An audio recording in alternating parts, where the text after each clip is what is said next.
all is not lost. There is still time to get this boat unstuck and to get it moving toward net zero.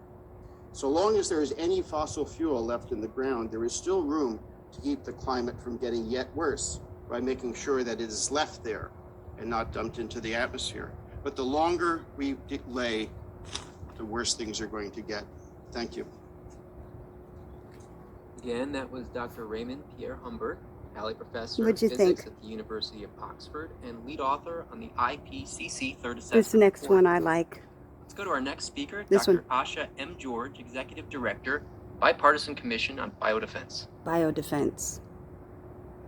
Let's go to our next speaker, Dr. Asha M. George, Executive Director, Bipartisan Commission on Biodefense.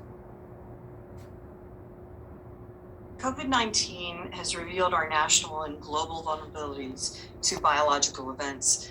Millions around the world continue to be infected by a disease caused by a virus we managed to ignore for 20 years. In 2002, the first cases of SARS appeared. Those initial outbreaks should have served as an adequate warning. After all, the disease was deadly and highly infectious.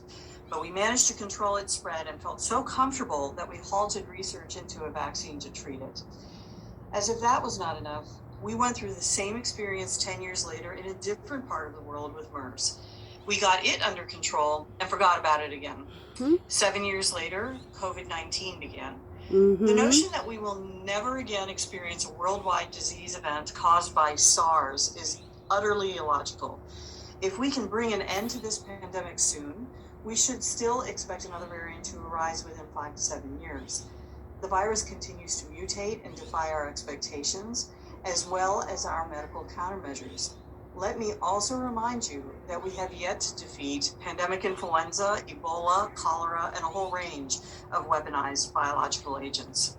As the Weaponized world biological continues to focus agents. attention and resources on responding to COVID-19, it does little to eliminate the vulnerabilities the disease exploited in the first place. Right. Make no mistake, COVID-19 continues to exploit those vulnerabilities. Misinformation, disinformation, and to borrow from our French colleagues, non-information continue to exacerbate our inability to defeat this virus. Leaving aside the threat from naturally occurring diseases like COVID and pandemic influenza, human-generated biological threats continue to increase. Some we have brought on ourselves, such as through the inappropriate and practically flagrant misuse of antibiotics, forcing microorganisms to mutate and overcome the few medical countermeasures we have. Others occur because the onerous requirements of programs to regulate high biosafety level laboratories do not adequately prevent inadvertent releases of organisms into surrounding environments, not even here in the United States. Many nation states, failed states, and terrorist organizations have also expressed interest in the advantages biological weapons afford, especially in the way of asymmetric warfare. The fact that we have active biological weapons programs in Russia and North Korea, with China and Iran close behind, should give us pause. Nearby countries and those that consider these countries to be enemies must now engage in the arena. The biological arms race has begun again at a time when our vulnerabilities are most obvious. At least 5 million people have died from COVID-19 throughout the world, with an additional estimated 30 million deaths going unreported. Thousands of laboratories work with dangerous pathogens, not just the 59 highest containment laboratories, and those are the labs that we know about. And at least 4 nation states now possess active biological weapons programs. We stand on the precipice of a biological cataclysm.